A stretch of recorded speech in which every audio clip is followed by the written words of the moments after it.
Welcome, everyone, to this episode of the Insurance Perspectives podcast. On today's show, we have Brenden Corr of Loss Run Pros. With over 14 years experience in sales and marketing, Brenden is the Senior Director of Business Development at Loss Run Pros, which is a service that simplifies and streamlines loss run processes in the insurance industry. We will save a deep dive in that for season 3 of this podcast when we will have Brenden back to talk in a more technical capacity. Prior to Loss Run Pro, Brenden worked as the Vice President of Sales and Marketing for Golf Events, where he managed events for local and national Fortune 100 companies and nonprofits. Brenden currently resides in Missoula, Montana, which I've heard is actually a really lovely city. For folks that might judge Montana by its cover. I discourage people from doing that. And he frequently attends HawkSoft user group events, which is where we encountered each other for the first time. One thing before we jump into this, I really want to encourage people, business folks who are out there, follow Brenden or connect with him on LinkedIn. Not only do you get to see a lot of the beauty of the big sky country, but Brenden has meaningful conversations about being your best self and the trials and tribulations of working in sales and caring about your mental health, which is what we're going to talk about here today. Brenden, I am so grateful for you joining us. I am extremely excited to dive into this conversation with you. I love it. Kenny, thanks so much, man. I'm honored to be here. It feels great, man. I mean, it's a long road to get here, but I'm so glad that my experience I can talk about it in a meaningful capacity and hopefully inspire others in some way or another. And it starts by having conversations like this. So I'm super excited to be able and honored, like I said, to be on the podcast with you guys today. So thank you for having me. Oh, you're very welcome. It's really our pleasure. And we owe you credit for inspiring this series. When our paths crossed at Loss Run Pro, but also you were gearing up to do a presentation at the HawkSoft user group, the 2023 national conference in Carlsbad. You had pitched to the Hug organization, hey, let's do a panel on mental health in the insurance space. When did you realize that topic is important to our industry? Backing up, I'm very new to the insurance space. I had no background prior to Loss Run Pro. So I've kind of come in with a new, unique perspective, but also I'm very open about my experience. And so I think that Mm-hmm. puts me in a very unique capacity to kind of have a differing opinion that might challenge the norm. But I was actually the first thing I ever did was in 2022. I did a panel at actually Applied Net with Mm-hmm. Marissa, and we had about 80 people in the room. It wasn't jam packed, but the conversations that took place, not only with the panel, but then like we saw in ours afterwards, Mm-hmm. it was so inspiring. I mean, people were crying, they were coming up, they were saying, I've been waiting for the industry to have these conversations. And it just felt like, man, there really is a need for this. And I had already been posting about my life and my, kind of my own experiences with recovery and mental health, but it coincided with kind of being verbal about that Yeah. and just finding that, man, there really isn't a voice out there. And so why not see if other groups would be willing to do this? And you guys certainly jumped on, and I would say it was just as successful, man. We had people, we could have Yeah. stayed there for hours chatting with everybody. It was great. We really could. And, people to this day come up to me and say like, oh, that was my favorite, that was my favorite session I went to at Hug, or I've been thinking about it and continuing those conversations. It was in my private life, I've always had a very, very connected to the conversations around mental health and also my own, I think it's a component of maintaining yourself and pursuing kind of being better in yourself is like, oh, okay, therapy or group therapy, those types of things have been a component of my life for many years. But I had never thought to bridge the personal gap. It was always like, this is a hallway conversation. Like, oh, we're at the water Hmm. cooler and like, oh yeah, hey, I go to therapy too, a kind of thing. But it does kind of bring this different level when you're like, oh hey, like no, let's just have this conversation in the open because there are people that you're not going to bump into in the hallway that need to hear it. So many people are afraid to have those conversations because A, they aren't sure how they're going to be viewed in the workplace, or B, they're uncertain about, oh, if I mention that I'm struggling to my employer or my boss, will I be reprimanded? Will I be, will they frown upon, oh, I had to leave early for a doctor's appointment, or hey, I had to take a personal day. I think there's a lot of just, kind of old school tactics that people have ingrained in them around these types of conversations. And not that you need to go in and tell everybody your business, but I think that there is a balance of where Yeah. these types of conversations can be held in a healthy and positive manner within a workplace, but then also kind of maintaining some anonymity and not Hmm. just like, I don't know. Actually, I think everybody knows everything about me. So I'm a pretty open book. Well, So that gives me a nice little opening because you are commendably very honest about your past struggles you've had and the experiences you've had. So, for folks that have not had a chance to meet you and interact with you, um, and if you're comfortable doing so, could you talk to us about what your experience has been and what brought you to this point? yeah, I'll give a quick little 2-minute synopsis, hopefully. So I was born and raised in Seattle. I'm the oldest of four. Amazing childhood to the best of my ability. I was very lucky. My parents are still married. I'm very close with them. I'm close with my siblings. What happened is kind of my moment was when I was in high school, I was actually a decent athlete.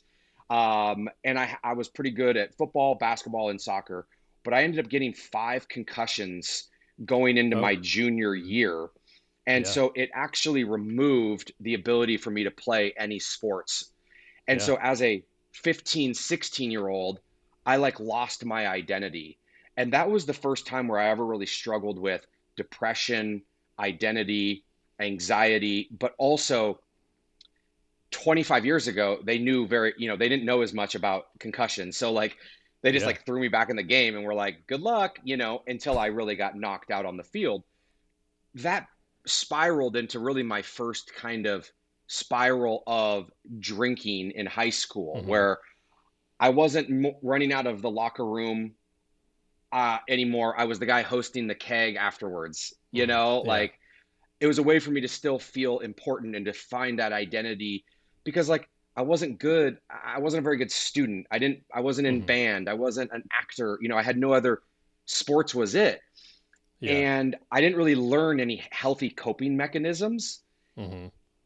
at 15, 16, and I still don't think that's taught very well in schools, those Hmm. healthy mechanisms. And so then as my life kind of continued, anytime there were large road bumps, the Hmm. only activity or mechanism I knew was to cope with alcohol. And Yeah. of course, as we know now, or at least I do, that only precipitates that type of like destructive feeling, thoughts, and Hmm. creates more destructive patterns. And so it all came to kind of a head for me in uh, September of 2019. I was married at the time. I ended up going down to treatment. I spent 90 days in rehab for alcohol and Xanax addiction. Um, I came back February of 2020, right before COVID, which was absolutely wild trying to get sober during COVID. I was married at the time. I'm sadly no longer. We're still Hmm. cordial, but like I burned a lot of bridges. It was Yeah. very destructive. And there's certainly two sides to the story, but, alcohol and addiction Hmm. definitely created a lot of the gaps in our marriage. Yeah. And, but of course, then by getting sober, I now have an incredible life here in Missoula. I took a job out here, got me into the insurance space. And I mean, life is still hard, right? You still have ups and Yeah, downs. Everybody does. But man, I'm, come creeping up on 5 years of sobriety, which is insane. that's And awesome. sometimes I think like, would I change it? Would I? And the answer is probably no. I think Yeah, alcohol and addiction, in a weird way, it was my path, and it created yeah, this opportunity for me to have this voice and my story. yeah. And I think first, thank you so much for sharing that. And I think that I always I have my own the way my own brain works. Just unfortunately, memory for me is not the strongest one of my strongest attributes, and so I always enjoy when you remind me of this connection that we have because we have very similar upbringings. Um, I'm the youngest of three. My parents are also great upbringing. They're still married, and absolutely like as you said, blessed like childhood and upbringing, but that doesn't prohibit the bumps in the road. And something that gets talked about a lot in various types of recovery or for folks that have gone through something that is an addiction is, you know, you kind of have, there is a level of gratefulness towards that coping mechanism because oftentimes the alternative is way worse. It absolutely is. It's a byproduct of what we are trying to avoid, like we're drastically trying to avoid, but yet, like, Yeah. if we can find our way through that, it creates this, at least for me, in my experience, this amazing life that I've been able to achieve from that darkness, and Yeah. it is very hard to get there though, right? That's the hard, Yeah. I mean, that is the rubber meets the road, or whatever saying and analogy we want to use, because that is the hard and challenging part. There is no easy Absolutely. way. Yeah. And I think, it's difficult for everyone involved. But just to be kind of very blunt about the alternative, like oftentimes for people that struggle with that, and um, forgive me if I am talking out of turn, but I know that you've also talked about issues with suicidal ideation, and that's kind of explicitly what I mean by the alternative, because I have Mm. known many people in recovery that they had to kind of at a certain point recognize that, hey, this addiction that I had, it allowed me to have an outlet where there was something I could do that wasn't harming myself directly. And so I think when people, oftentimes there's this shame that's felt in conversations around addiction because it's like, oh, Yeah. that behavior was embarrassing or I hurt these people that way. But there's also a certain level of forgiveness and gratitude that I think a lot of people end up developing towards like, at least it got me here where I could get better. It's not, maybe there would have been a different route, but thankfully this kept me going. I would say that forgiveness is one of the most important parts of recovery, because it is so incredibly challenging to look yourself in the mirror, to know that you've made mistakes, but to know that part of that failure is what got you here. I never had suicidal ideations Hmm. until the very end because Gotcha. of my withdrawals. Mm-hmm. Um, but, and kind of, I'll say, kind of trigger warning for people in talking about this, like this is important, but it is also, mine were because like I was not detoxing, I was withdrawing off of Xanax, which was basically Mm-hmm. making me go crazy. And then I was Yeah. substituting it with alcohol, and I was drinking bottles of wine at 3, 4 a.m., running around my house naked. I was cutting myself with knives, like, because I just wanted the voices to Yeah. stop, Yeah. and I didn't really care. And now for me, it was it was almost easier to forgive that aspect for me, Mm-hmm. because it didn't feel like me, right? I was Mm-hmm. in this withdrawal phase. And so that behavior for me was almost easier to forgive Yeah. than the alcohol that was like the spiraling, like I was making those choices to Mm. drink that ultimately led to a destructive path and my divorce. Those have Mm. been harder hurdles for me to overcome personally, in terms of like regret or, oh, I miss my old life. Like, those are Yeah. real things, like I still miss my old life. I still think about, hey, could I still drink like a normal person? Well, the answer is Mm. Mm. no. And Right. I'd be an idiot to think otherwise. Yeah.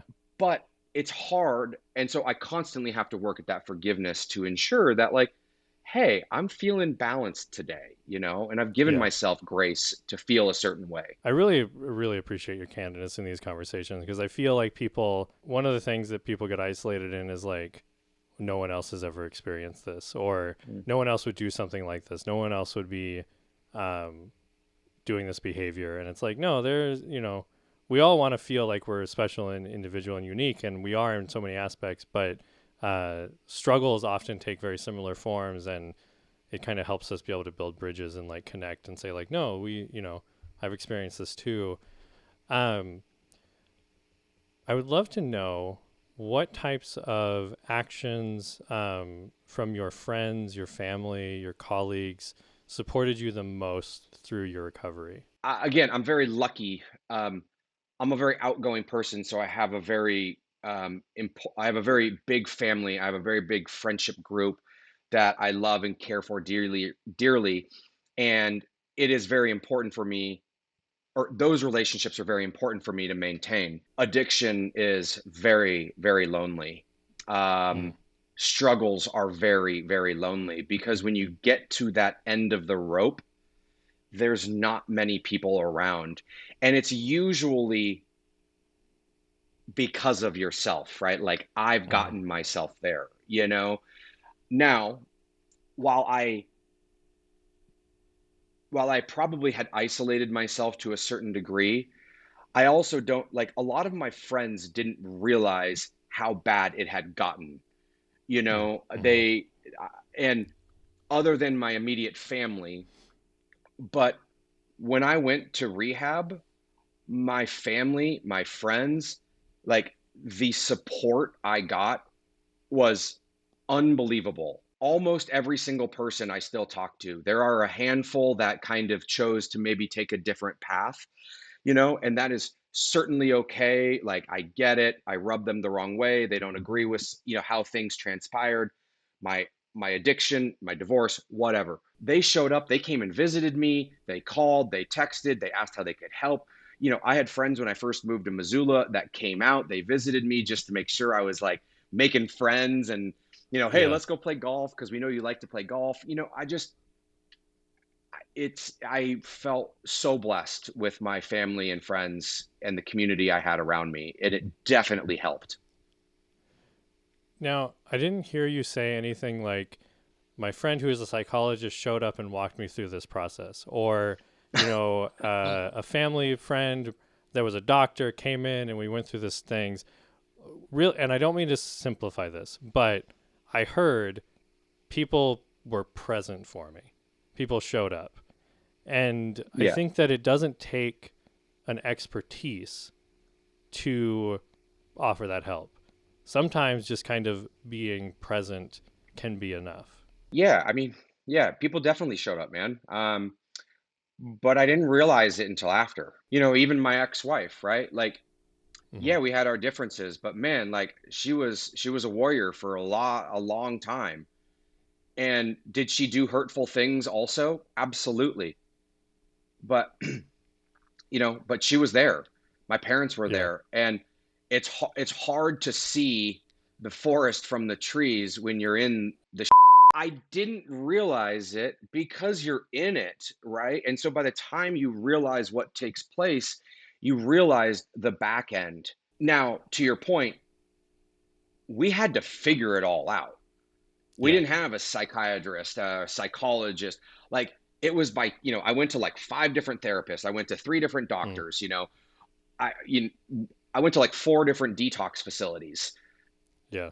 And it's like nothing works until it works. And it just was like Yeah. you just had to keep trying. There was a time at which we were doing dinners at my parents' house on Tuesdays and Thursdays, I think.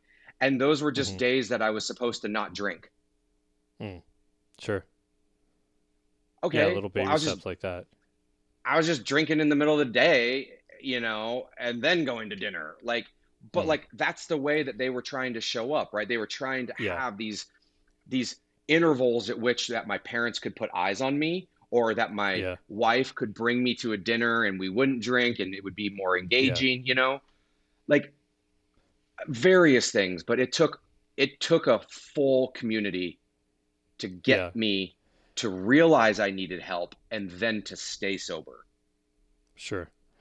And I think that's kind of the big thing for me that I've come to realize over the years. I've helped friends through group therapy, and just like they'll say like, "Hey, can you just be there with me?" And it's like you don't need to participate. Can you just kind of sit there with me? And it it's scary. It feels scary, but it's like, yeah, I can do that. I have a really good friend who has been in recovery for probably 20 years, I think, at this point. And he was just participating in a wedding for a guy that he went through recovery with 20 years ago.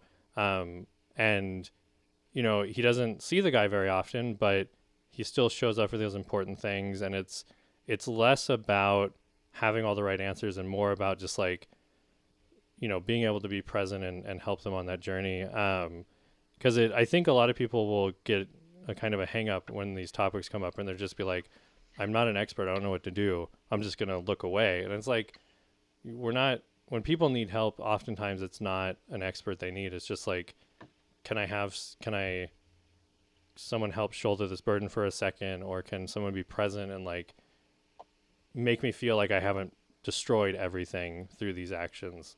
And I think that can be very meaningful. You're so correct. I talked to uh, not a ton, but I've one of the ways I try to give back is I talk to high schools, and I have a couple people that I talk with every year. But I love it because that's when like I was most impressionable, but also I love that some of these teachers are bringing mental health to Mm, their high school students because that's when you should be learning about some of these steps.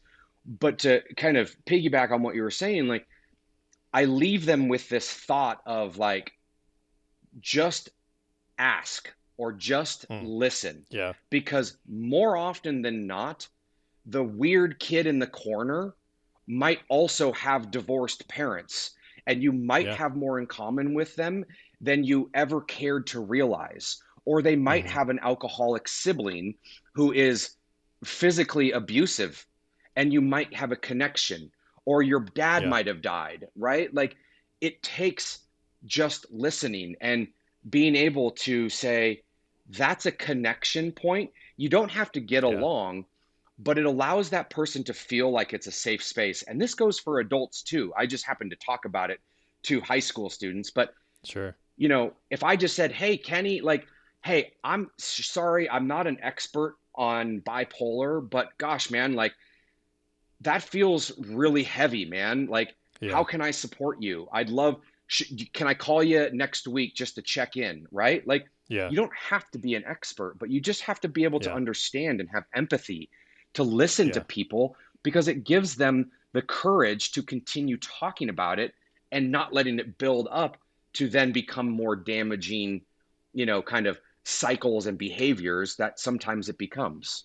I don't often wheel out my very hokey perspective on this, but um, in my experience interacting with folks that have struggled with addiction or struggle with a type of mental health disorder that seeks to isolate the person, I often like personify those addictions as like a malicious force. And in my mind, the purpose of this entity is to isolate and consume the actual person that it's afflicted.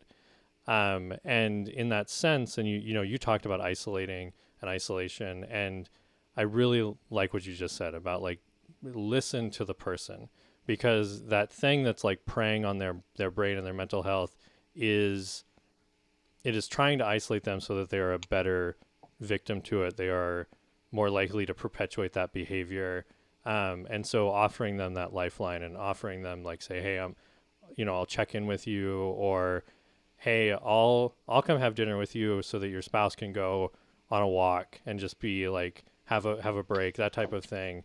I Yeah. think it breaks that isolation, which is like such a huge component of mental health issues. And if we had like hours and hours to go in on this, I'd be like, this is why mental health issues are so prevalent in the United States, is because we have such an isolationist mentality that comes up so often. Um, I digress. I want to, Yes. I could continue on this forever, but um, you don't hide this aspect of your past. It is something that, if people follow you on LinkedIn, connect with you on LinkedIn or on social media and whatnot, they're going to know about you.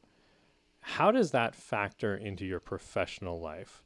How does being this open impact you as a professional? I'm very lucky where I work and who I work for. I certainly get this platform to talk about this, and it's not like I expect every other company to be as willing and forgiving, not forgiving, but just willing with their employees.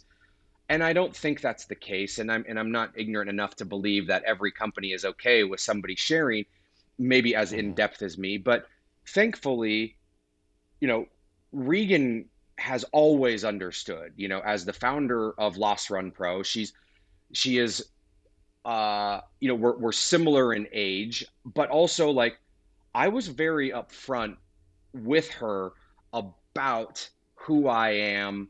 Hey, I like to do podcasts. I like to speak to high school kids about my experiences. So she also kind of knew what she was getting Mm-hmm. in terms of the visibility. It is definitely still uncomfortable. I'm still worried that I don't fit in with every group, right? Like I won't get invited because I don't drink, or people might not want to have conversations with me because they think all I want to talk about is mental health. Sure. And I do feel like sometimes at events or in conversations with people, like that does occur, but that's also Mm-hmm. okay. You have to be who you are, and I'm still navigating that. Even at 40 years old, divorced, and having gone to rehab, I'm still figuring out my identity, but I know Yeah. more who I am now. And I Mm-hmm. think it's kind of a take it or leave it. And thankfully, so many people have been interested in the story. And like you, they've come forward and said, hey, thanks so much for sharing. I really appreciated this. Or, hey, Yeah. I'm so glad I sat in on that conversation. I would love to learn more. I'd love to have a Zoom call with you. And more of those conversations are happening, which is the entire point, right? How do we break Yeah. the mold and have those more freely? Yeah, absolutely. And I imagine that if you were in a place where um, it wasn't supported, that probably wouldn't be the place for you. Total 100%. And or it would just be, the conversations might be a little different, or Sure. what I share might be different, because Yeah. I would imagine like the reason that you guys have the ability to do this podcast, like, is because HawkSoft believes in the ability to share these. But I would also imagine that there are probably some things that are better left unsaid, or Sure. hey, maybe we want to not focus on X as much, but maybe the larger picture. And those are also okay. But like, I mean, gosh, Kenny, the way that we're able to have these conversations is because HawkSoft and Hug or Applied or any of these other groups are willing to break the mold and say, hey, Yeah. yeah, Kenny, please share your experience. And yeah, go invite people on the podcast and talk. And like, what a great place for you to work as well, right? Like to feel supported in that capacity. Yeah, absolutely. Although knock on wood, we'll see what they review the final product, but they have been supportive of this initiative so far. I would love to know, because you've gone through this journey and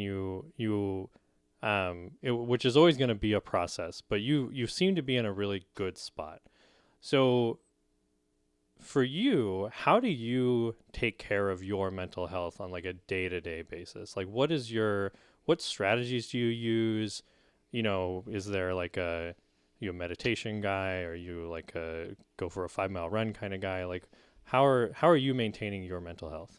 I do therapy every other week. I do yoga. I work out 5, 6 days a week in various Yeah, capacities. Um, I do a morning meditation session. I wake up, and before I go to work, I do 5 minutes of breathing, and then I do 5 minutes of kind of just like prayer. sure. It's my own interpretation of prayer, Yeah, spirituality, reflection, mindfulness, what I put out into the universe, right? Affirmations. And I'm reading more. I'm constantly trying to read as much as I can.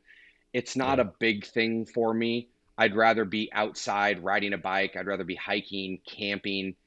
And that's also what Montana has provided me. It's provided me amazing access to the outdoors, and I can just disappear, like yeah. it's No, it's great. But yeah, what are some of the things you and I use? What totally. like how do you support No, yeah, I was just yourself? about to say, I was like, we are very similar in this. I do weekly therapy, although I did have a session where at the end my therapist was like, clients struggle with this, but if you want to start doing every other week, I'm not going to be offended. And I was like, are you trying to kick me out? Like, there's a great episode of Curb Your Enthusiasm with Larry David, and he just tells his therapist, he's like, the moment you're done with me, just tell me and I'll leave. Um, Yeah. but I'm a huge. My wife got on me after a number of years because I believe very strongly in therapy and the benefits it has to work with a professional to evaluate and work on yourself. But I never had a therapist, and so eventually my spouse was like, "Hey, you either got to stop telling people to do this, or you got to take your own advice." And so I've been in therapy for a number of years at this point, and I view it as it is part of my exercise routine, which might sound Mhm. reductive, but I lift weights 3 times a day, 3 times a week. I go running 3 times a week, and my rest day I go to therapy. And to me, that is how I maintain kind of a very positive environment. We haven't been very like technical in these conversations around mental health, but anybody who has been in the world of mental health will be familiar with the DSM-5, the diagnostic manual that is used by mental health professionals.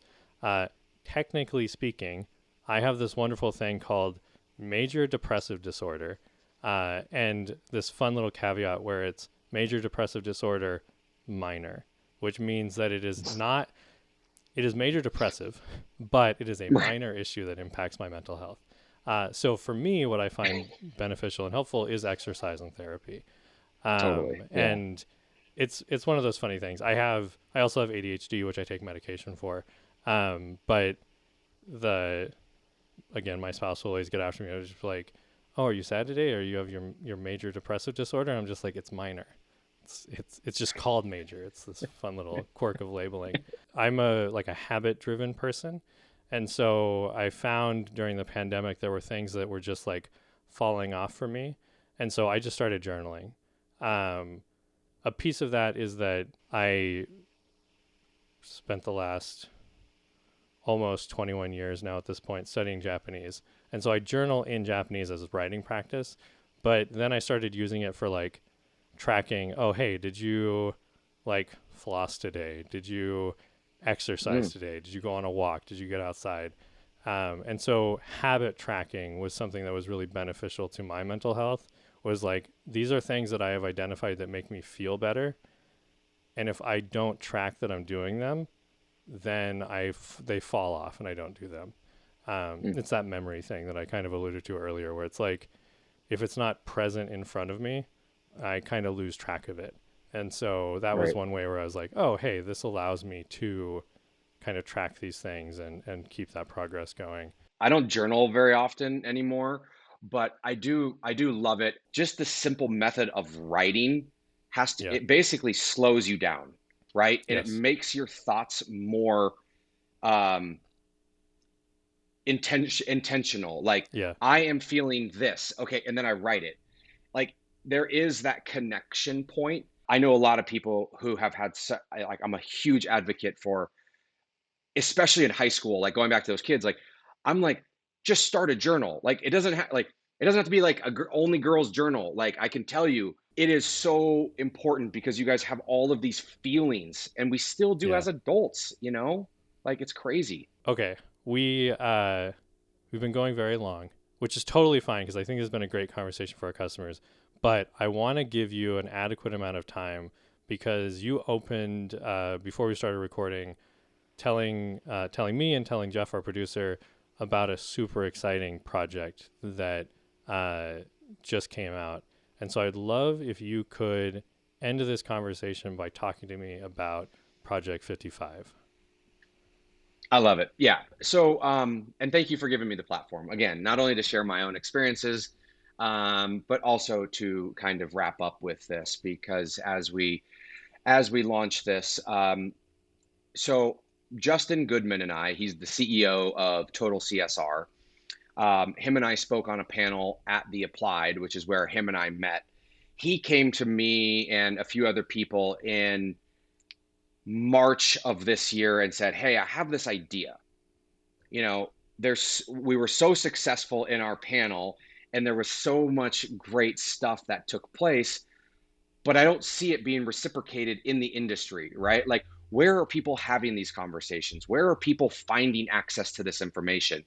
And I also want to make sure I state there are plenty of companies that do provide mental health resources, therapy, you know, EAP programs, or time off to go volunteer, gym memberships, right? Like, there are plenty of companies, but the vast majority of agencies, carriers, insure techs that don't have a few hundred people don't have an organizational support structure for what happens if someone is struggling with mental health, or how do we have a conversation with an employee or who is struggling, or I'm struggling, how do I talk to my superior? And so what Justin came to me with, and everybody, is said, here's my goal. I'd love to create a platform that is designed to provide this information. And so we have built Project 55. Now, it's called Project 55 because, as a general rule, 55% of US adults who have struggled with a mental health issue, cause at some point, have not received the care they've needed. And it could be therapy, it could be rehab, it could be AA, it could be support from their, a day off. Project 55 is a platform that you guys can go to, project55.org.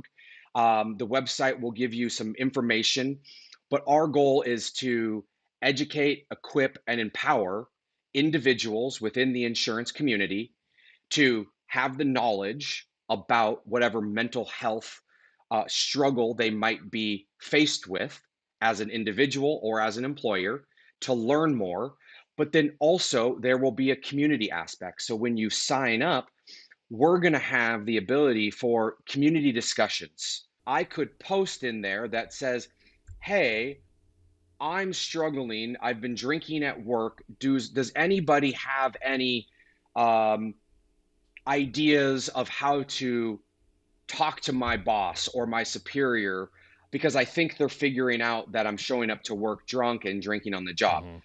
You, in a totally unrelated agency or business, could chime in and say, "Hey, Brenden, thanks so much. You know what? I've actually been in recovery for 5 years. Here are some conversations that it'll allow kind of that panel type conversation to continue in a safe community organization. And I think that is what is going to be just so powerful. Like, I don't know anything about schizophrenia or an eating disorder, but Project 55 will have the ability for me and anybody else to go and learn. We'll have information, treatment options, podcasts, books, ways to have these conversations. I would say it's kind of a combination between a website, Facebook, and maybe Reddit. And we're Sure. putting it all together. It will be a free resource for everybody in the insurance space. At some point down the line, we will probably go and do partnerships, sponsorships from agency partners, because what we'd like to offer are very various, webinars with actual industry experts, or we want to offer different licensing programs. So maybe HawkSoft has an HR representative that they would like to designate. Well, we can then maybe send them through a mental health training program, Oh, which we are fantastic. currently kind of evaluating a couple. So we have a whole bunch of ideas, but really, at the end of the day, we just want to facilitate information, knowledge, and then empower, whether it be an employee or an employer, to have safe conversations within a workplace, well, and outside the workplace, Yeah. but using the insurance industry as kind of our springboard, because that's where we just happen to be most passionate about. Yeah.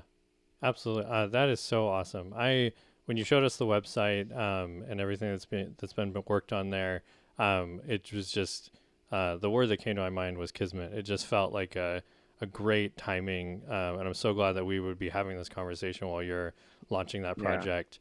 Um, I am so grateful for your friendship and for you participating in this conversation and really being a voice leading this in our industry, because I think it is like just because we have a resilient industry doesn't mean that we are not people that do not need support. And so I Mm-hmm. really want to thank you for inspiring this series that we're doing here on mental health and being on the show today with us to talk about your experience and help others along the way. Thank you Yeah. so much, Brenden. Well, Kenny, thank you. Again, it's completely my pleasure. I'm grateful that you, HawkSoft, are willing to have these conversations, because this is exactly what Project 55 in a lot of ways is all about, right? Like, not everybody has a voice, not everybody has the ability to hop on a podcast, or not everybody has someone like Kenny who they can call and say, "Hey man, I'm struggling." That's why we're building this. And so I love it, man. This is what I'm passionate about. And it is absolutely, I wear my heart on my sleeve, take it or leave it. It might come with me wearing capris. I don't know. But I'm so grateful that I got to participate in this. And thank you for hosting this type of conversation for the industry. I really appreciate it, man. It definitely is. The feeling is absolutely mutual. Thank you for watching today's episode. Click the video description below to learn more about our guests and to view the latest podcast episode as well as other content from HawkSoft. We appreciate you watching and hope you join us next time on the Insurance Perspectives podcast. Thank you.